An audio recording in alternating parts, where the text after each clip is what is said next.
time. We got the right relationship in 1, 2, and 3. That removed just enough self-will to let us begin to look into our own minds. And in step 4 and 5, we found out those things that block us off from God, that block us off from our fellow man, that creates the resentments and the fears and the guilts and etc. And we begin to work on those in step 6 and 7. And we begin to get right in our minds through 4, 5, 6, and 7. Now that removes just enough self-will to begin to look at our relationship with the world and everybody in it. Now through 4, 5, 6, and 7, we got rid of these resentments up here. We got rid of these fears up here to the level God intended for them to be. But we really haven't done anything about the storeroom back here that's filled with guilt and remorse associated with the harms we've done in the past.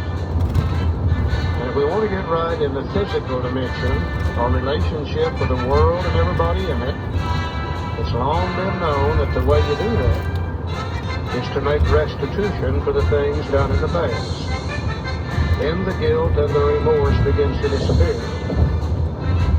Now, I've never yet seen a newcomer come into a meeting and read the steps off the wall and say that I can hardly wait until we get to steps 8 and 9. It looks like a lot of fun. Nobody likes to do steps 8 or 9. Nobody that I've ever met. Some people might, but not that I know. The only question is, can we afford not to do that?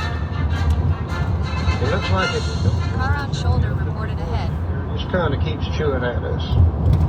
And after a while, it begins to bother our relationship with the world and everybody in it. We start getting sick in our head. And after a while, that backs up and blocks us off from God, and we end up drunk again.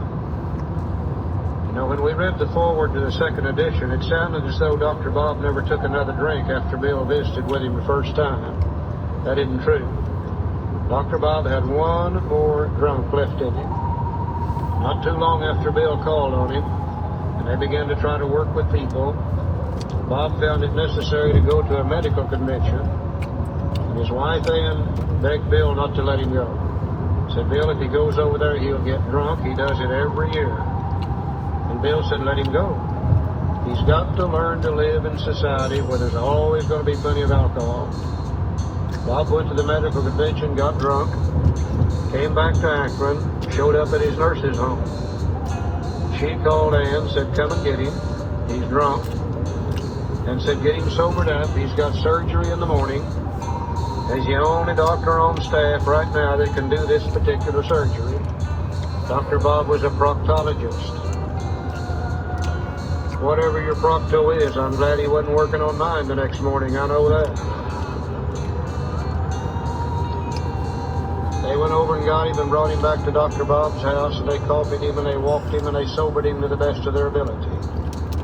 The next morning, Bill took him to the hospital to do the surgery. In the parking lot at the hospital, Dr. Bob said, Bill, I can't do this surgery. He said, I'm sick and I'm shaking and I'm trembling and I'm going to hurt somebody bad.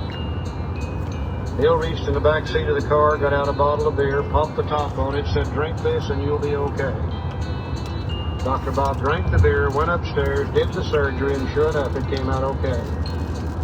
The only problem is he disappears. Bill's waiting on him down in the parking lot. He waits 2 or 3, 4 hours. He assumes that the beer's triggered the allergy and Bob's off and running. He goes back to Dr. Bob's house. Bill and Ann wait all afternoon. Can I have the water bottle? Evening, Dr. Bob shows up and he's sober. Thank you. Bill said, where in the hell have you been? He said, I've been going up and down both sides of the street, making my amends to those I've harmed in the past. That bottle of beer was the last drink Dr. Bob took, January the 10th, 1935, which is AA's birthday. He never would make amends before because he was afraid people would find out he was alcoholic and he would lose what little practice he had left. He didn't know that everybody already knew he was alcoholic. The day he screwed up the courage, mustered up enough courage to make his amends, was the day he took his last drink. Now, I would assume if it's good enough for Bob, it's probably good enough for me too. Let's look at 8 and 9 for just a few minutes. We're not going to go through them in great detail, just a few minutes. So now we need more action, without which we find that faith without works is dead. Let's look at steps 8 and 9. You know, generally, if you go to a step study meeting and they begin to talk about step 8, generally the conversation will get over to whether how they made amends in step 9. But step 8 is a definite step. It's a step that needs to be done. He said, we have a list